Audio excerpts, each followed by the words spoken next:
রাধে কৃষ্ণ বন্ধুরা, কেমন আছেন আপনারা? আশা করি সবাই ভালো আছেন।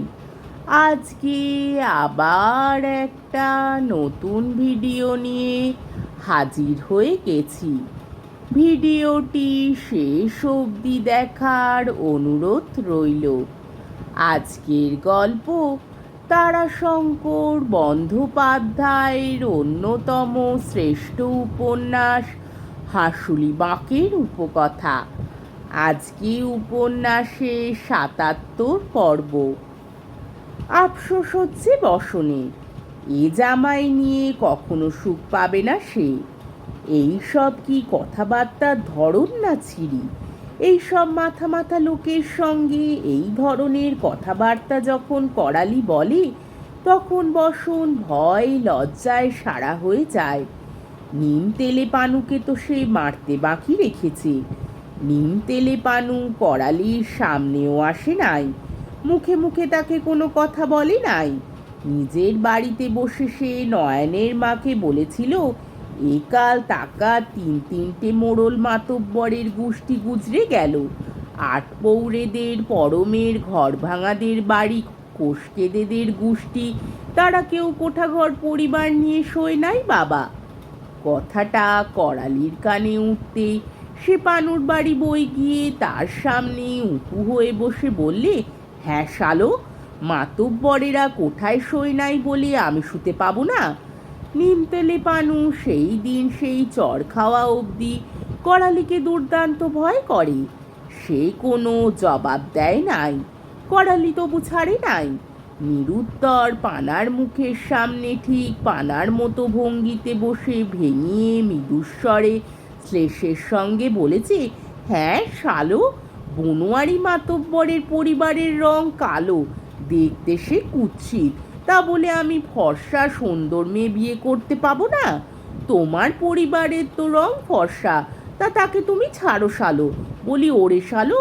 বসে বসেই খানিকটা এগিয়ে গেল পানুর দিকে। পানু বেচারি ভয় পেয়ে গিয়েছিল। সবাই সেও বসে বসেই পিছিয়ে সরে যেতে চেষ্টা করছিল। বলেছিল, ওই ওই ওসব কি কথা? করালিও বসে বসে পানুর দিকে আরও এগিয়ে গিয়েছে আর বলেছে, ইটের বদলে পাটকেলরি ছুঁচো, তোর যেমন তাই করগা কেনে, আমার কি? আরও খানিকটা সামনে এগিয়ে বসে করালি প্রশ্ন করেছে, তাই তো সুদাই ছিঁড়ে ছুঁচো, তোর কি? আমি কোটা ঘর করবো তাতে তুই কথা বলবি কেনে, শালো ছুঁচো। বসন্ত বারবার অনুরোধ করেও করালিকে প্রতিনিধিত্ব করতে পারে নাই।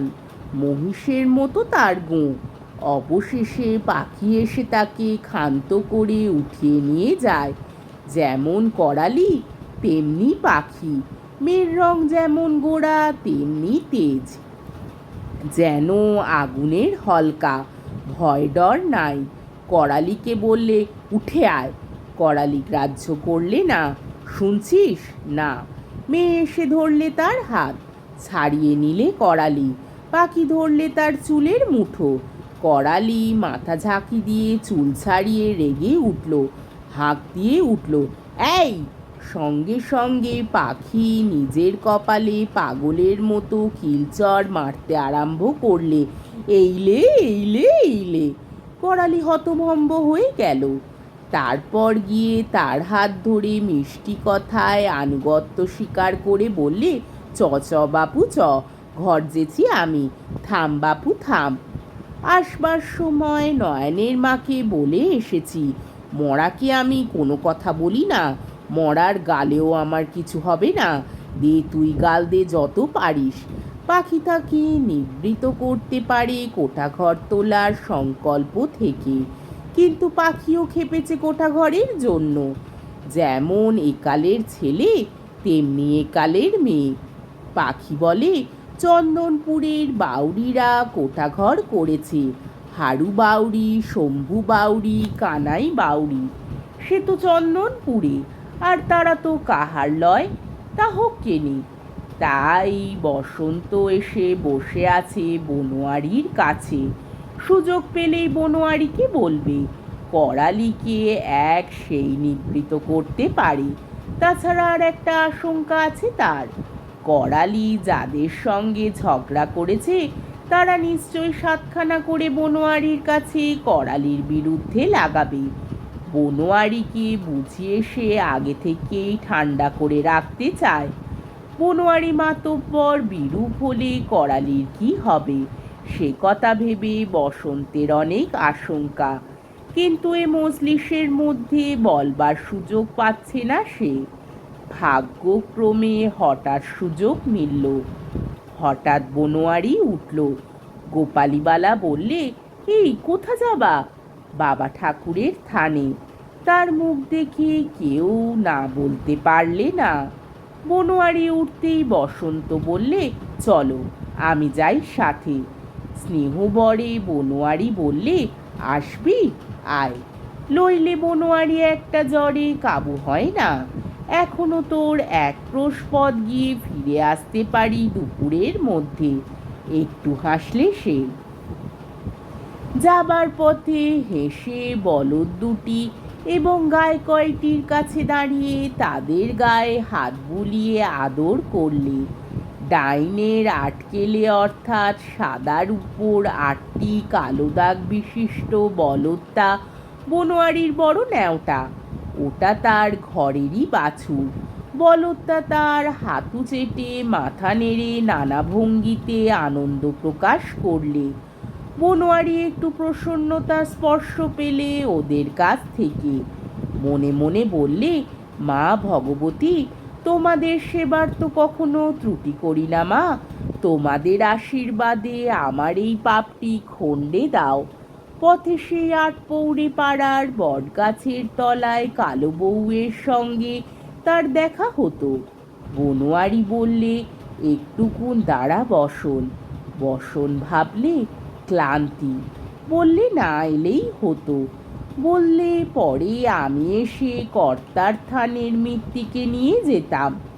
বনোয়ারি উত্তর দিলে না।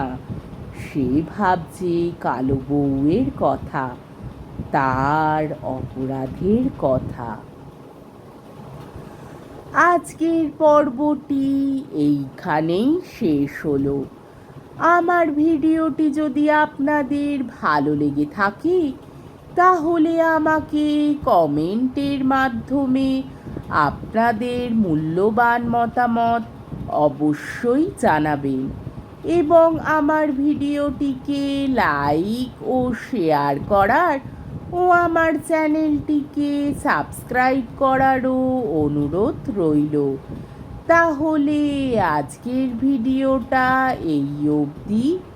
পরের দিন আবার এই উপন্যাসেরই 78 পর্ব নিয়ে হাজির হয়ে যাব।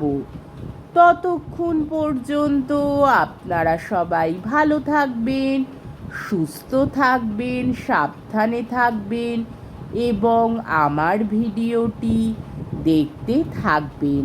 তাহলে আজকে আসি। রাধে কৃষ্ণ।